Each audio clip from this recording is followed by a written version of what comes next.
Hello বন্ধুরা, welcome back to my রিম্পাস kitchen. আজকে আমি চুষি পিঠের পায়েস করব। তাহলে চলো কিভাবে চুষি পিঠের পায়েস আমি খুব সহজেই বানাচ্ছি দেখে নাও।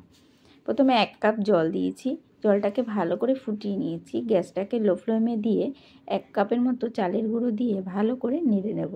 একটা ডো তৈরি করে নেব।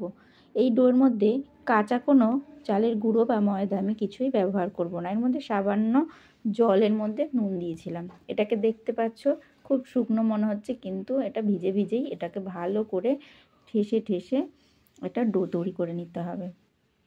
তারপরে চুষিগুলোকে সুন্দর করে কাটতে হবে।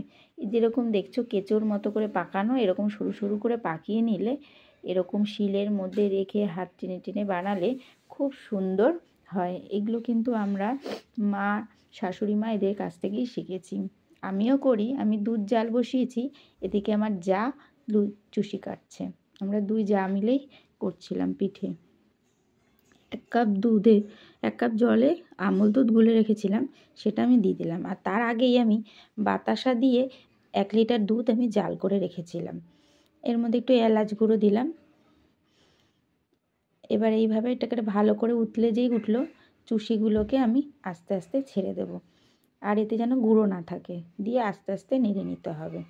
এইভাবেই পায়েসটা খুব সহজেই বানিয়ে ফেলা যায়, খেতেও খুব সুস্বাদু হয়। দেখতে পাচ্ছ কি সুন্দর ফোট এসে গেছে, দেখো।